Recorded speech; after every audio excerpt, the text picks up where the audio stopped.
Assalamualaikum warahmatullahi wabarakatuh. Salam Om Swastiastu, Namo Buddhaya, salam kebajikan. Kembali lagi bersama saya Muhammad Rizal Putra. Pada video kali ini akan melanjutkan tentang jurnal pembelajaran pengantar estimasi sumber daya. Ini yang kelima.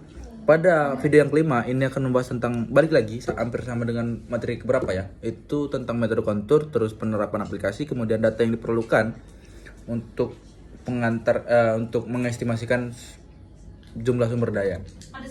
Yang pertama, metode kontur kembali lagi seperti yang saya sebutkan pada materi sebelumnya, itu metode kontur adalah teknik yang digunakan untuk memvisualisasikan dan menganalisis dari data geospasial dengan menggambar garis pada kontur peta.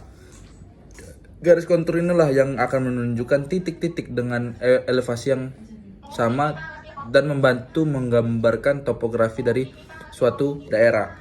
Kemudian itu penerapan aplikasi. Pada penerapan aplikasi ya tentang estimasi sumber daya, penerapan aplikasi teknologi juga dapat diterapkan untuk mengestimasikan berapa banyak sumber daya pada suatu daerah. Ya, yang pertama mungkin seperti yang teman-teman tahu, itu ada perangkat lunak namanya GIS ataupun Geographic Informasi System yang memungkinkan para ahli ataupun para profesional itu untuk mengolah data, kemudian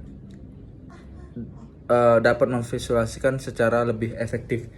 Kemudian yang ketiga itu data-data yang digunakan. Ada beberapa data yang harus kita dapati untuk mengestimasikan sumber daya dan akan diolah melalui perangkat-perangkat lunak.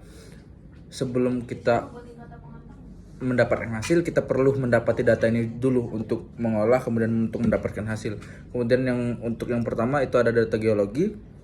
Yang harus kita tahu itu informasi tentang jenis batuan, struktur geologi, kemudian ada proses pembentukan mineral di daerah tersebut. Kemudian yang kedua itu ada data eksplorasi. Setelah data geologi terkumpul, kita beranjak ke data eksplorasi terkait hasil pengeboran, sampling ataupun analisis laboratorium yang memberikan informasi tentang kadar ataupun distribusi mineral di daerah tersebut. Kemudian yang ketiga itu ada topografi, yang kemudian ini akan memberikan informasi tentang elevasi pada daerah tersebut. Kemudian kontur tanah yang nantinya akan membantu dalam pemodelan geospasial daerah tersebut. Kemudian ada keempat itu data lingkungan. Pertimbangan mengenai dampak lingkungan juga cukup rumit karena regulasi yang berlaku itu juga akan menghambat dari pengembangan sumber daya mineral. Makanya masuk ke data lingkungan ini harus juga dipertimbangkan untuk mendapatkan hasil yang lebih baik. Ya, itu aja untuk minggu kelima untuk pengantar estimasi sumber daya. Sekian dari saya, terima kasih.